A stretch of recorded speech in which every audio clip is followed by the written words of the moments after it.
আসসালামু আলাইকুম everyone. Welcome to Nila's food kitchen. আশা করছি আপনারা সবাই অনেক ভালো আছেন। আজকে আমি আপনাদেরকে গরুর মাংসের আচার তৈরি করে দেখাবো। আম, জলপাই, বড়ইয়ের আচার তো সবসময় তৈরি করে খান।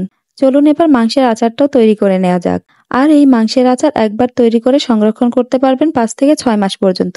সো আর কথা না বাড়িয়ে let's go to Nila's food kitchen. প্রথমে একটি প্যানে নিয়ে নিচ্ছি 500 গ্রাম গরুর মাংস। আর আমি হাড় চর্বি ছাড়া ফ্রেশ মাংসটা নিয়েছি। এই রেসিপিতে ফ্রেশ মাংসটাই নিতে হবে। কোনো হাড় বা চর্বি থাকলে আচারটা দীর্ঘদিন সংরক্ষণ করা যাবে না। মাংসটা আমি ছোট ছোট টুকরো করে কেটে নিয়েছি। আপনারা চাইলে গরুর মাংসের পরিবর্তে খাসির মাংস দিয়েও সেম রেসিপিটি করতে পারবেন। এবার মাংসের মধ্যে দিয়ে দিচ্ছি 1 টেবিল চামচ আদা রসুন বাটা। আরও দিয়ে দিচ্ছি হাফ চা চামচ হলুদের গুঁড়ো। মরিচের গুঁড়ো দিয়ে দিচ্ছি 1 চা চামচ। জিরা গুঁড়ো দিয়ে দিচ্ছি হাফ চা চামচ। গরম মশলার গুঁড়ো দিয়ে দিচ্ছি হাফ চা চামচ। লবণ দিয়ে দিচ্ছি স্বাদ মতো। কিছু আস্ত গরম মশলা দিয়ে দিচ্ছি, যার মধ্যে রয়েছে 2 টুকরো দারুচিনি, 4টি এলাচ এবং 3টি লং। এবার সবকিছু ভালোভাবে মিক্স করে নিব। মাংসটা ভালোভাবে মেখে নেওয়া হয়ে গেলে এর মধ্যে হাফ কাপ পানি দিয়ে দিচ্ছি।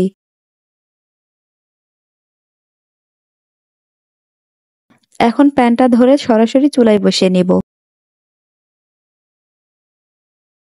চুলায় বসিয়ে দিয়ে মাংসটা ভালোভাবে নেড়ে চেড়ে দিচ্ছি। এখন ঢাকনা দিয়ে ঢেকে ততক্ষণ রান্না করব যতক্ষণ না মাংসটা ভালোভাবে সেদ্ধ হয়ে যায় আর মাংসের পানিটা সম্পূর্ণ শুকিয়ে যায়। তবে মাঝে মাঝে ঢাকনা তুলে মাংসটা নেড়ে দিতে হবে। আর এই রান্নার সময় চুলার আঁচটা মিডিয়াম লোতে রাখতে হবে। দেখুন মাংসের পানি সম্পূর্ণ শুকিয়ে গিয়েছে আর মাংসটাও সেদ্ধ হয়ে গিয়েছে। এখন প্যানটাকে চুলা থেকে নামিয়ে রাখছি। এবার আচারের জন্য একটি মশলা তৈরি করে নিব। তার জন্য অন্য একটি প্যানে দিয়ে দিচ্ছি 1 টেবিল চামচ পাঁচফোড়ন। আরও দিচ্ছি 1 চা চামচ আস্ত ধনিয়া। এবার মশলাগুলো লো আছে কিছুক্ষণ ভেজে নিব। মশলাগুলো ভাজা হয়ে গেছে। এখন এই মশলাগুলো চুলা থেকে নামিয়ে ঠান্ডা করে তারপর গুঁড়ো করে নিব। এবার অন্য একটি প্যানে দিয়ে দিচ্ছি 250 মিলি সরিষার তেল। তেলটা হালকা গরম হলে এর মধ্যে দিয়ে দিচ্ছি 1 টেবিল চামচ সরিষা বাটা। সরিষা বাটা হালকা একটু ভেজে নিচ্ছি। তারপর দিয়ে দিচ্ছি 5টি শুকনা মরিচ। আরও দিচ্ছি হাফ কাপ রসুন। এবার এগুলো কিছুক্ষণ ভেজে নিব।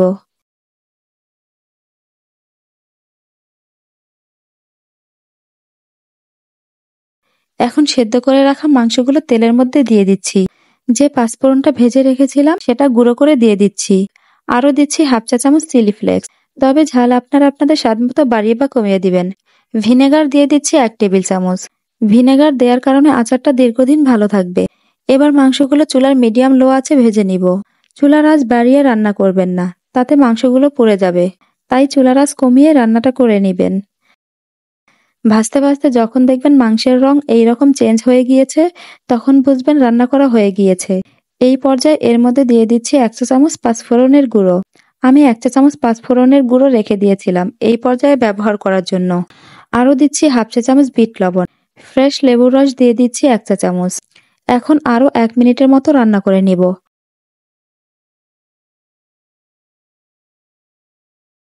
ব্যাস আমার আচারটা রান্না করা হয়ে গিয়েছে। এখন চুলাটা বন্ধ করে দিয়ে আচারটা সার্ভ করে দেখাচ্ছি। আচারটা ঠান্ডা হবার পর এয়ারটাইট কাচের জারে ভরে সংরক্ষণ করতে পারবেন 5 থেকে 6 মাস পর্যন্ত। এই মাংসের আচার যে কতটা মজার হয় সেটা একবার তৈরি না করে খেলে বুঝতেই পারবেন না। আর এই মাংসের আচার ডাল ভাত কিংবা খিচুড়ির সাথে জাস্ট ওয়াও লাগে। সো আশা করছি এইবারের ঈদে আপনারা অবশ্যই এই আচারটি তৈরি করবেন। আশা করছি আমার আজকের রেসিপি আপনাদের কাছে অনেক ভালো লেগেছে আর সহজে লেগেছে। ভিডিওটি ভালো লেগে থাকলে অবশ্যই একটি লাইক দিবেন এবং কমেন্টস করে জানাবেন রেসিপিটি আপনাদের কাছে কেমন লেগেছে। আর আপনি যদি আমার ভিডিওটি ফেসবুক থেকে দেখে থাকেন তাহলে প্লিজ আমার পেজটি ফলো করে দিবেন। আর যদি ইউটিউব থেকে দেখে থাকেন তাহলে প্লিজ আমার চ্যানেলটি সাবস্ক্রাইব করে দিবেন। তাহলে আজ এ পর্যন্তই। আবার দেখা হবে নতুন কোনো রেসিপি নিয়ে।